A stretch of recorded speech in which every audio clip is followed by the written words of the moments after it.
desatenção, inquietação, agitação, dispersão, problemas da concentração. Quando estes sintomas aparecem isolados ou em conjunto, costumam ser associados com a indisciplina e a má educação. Porém, estes são os principais sintomas do TDAH. O transtorno do déficit de atenção com hiperatividade, ou TDAH, é um transtorno neurobiológico de causas genéticas que se caracteriza por sintomas de desatenção, inquietude e impulsividade. Seu diagnóstico costuma acontecer ainda na infância, geralmente quando detectado na escola ou em casa.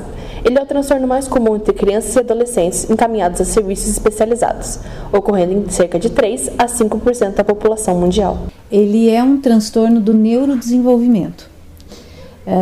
Ele acomete de 3 a 5% da população e, como é um transtorno do neurodesenvolvimento, ele traz alterações neurofuncionais, quer dizer, no funcionamento cerebral. As causas do déficit de atenção, assim como de outros transtornos do neurodesenvolvimento ou do funcionamento mental, não são todas bem estabelecidas. A gente tem alguns fatores que já foram bem estudados e tem maior comprovação científica.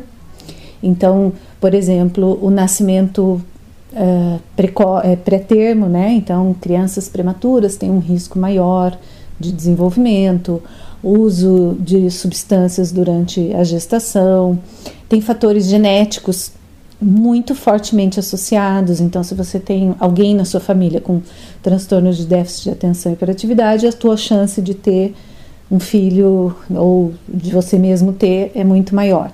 Em mais da metade dos casos, o transtorno acompanha o indivíduo na idade adulta, embora os sintomas de inquietude tendam a se tornar mais brandos com o tratamento. Ele é para toda a vida, né? Ele não é uma doença, ele é um transtorno, é uma questão neurobiológica. E o que acontece na vida adulta? O adulto ele continua sendo, né, um portador de transtorno de déficit de atenção e hiperatividade, porém os sintomas podem ser amenizados porque, em função da terapia, em função da medicação, ele busca rotas alternativas para lidar com as deficiências dele.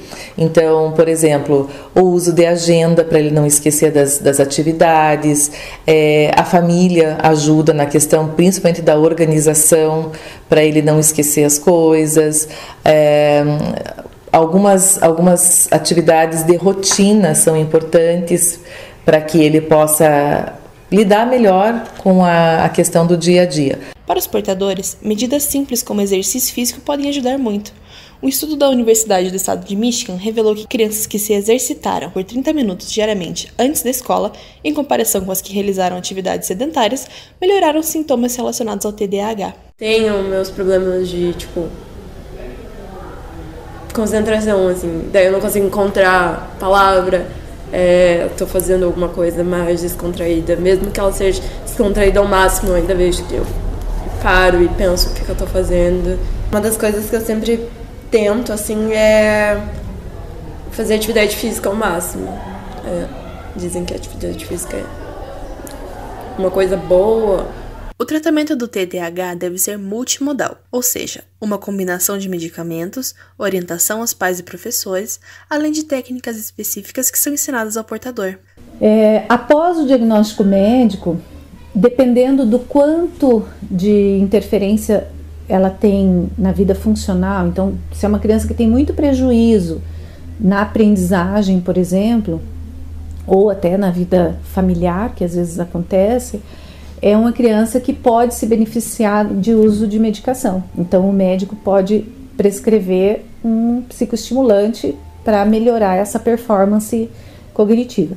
Mas o psicoestimulante é uma das questões de tratamento, porque as outras questões que eu falei para vocês de funcionamento cerebral, então se eu tenho uma dificuldade de organização muito grande, uma dificuldade de controle, de concentrar a minha atenção, esse remédio pode ajudar a concentrar a minha atenção.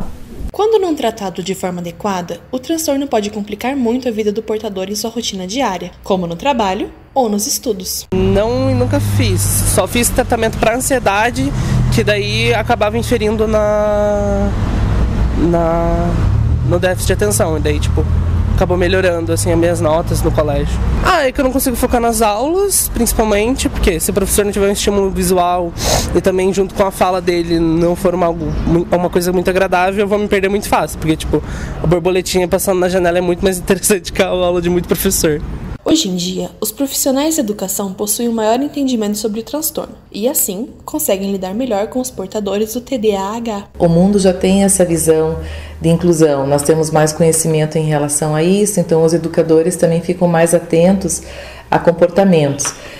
Antigamente, a gente poderia dizer assim, é aquele aluno mal educado, aquele aluno bagunceiro, e hoje esse olhar, né, para um aluno mais agitado, mais bagunceiro, até mal educado, ele já é um alerta. Então a questão da gente observar esse comportamento e investigar é o que facilita para esse diagnóstico ser mais precoce. A desinformação também é outro grande obstáculo para os portadores. Por isso, organizações como a ABDA, Associação Brasileira de Déficit de Atenção, trabalham divulgando informações sobre o transtorno. Eles realizam grupos de apoio, simpósios sobre o tema e capacitação para psicólogos e educadores, tudo voltado para a desmistificação do TDAH.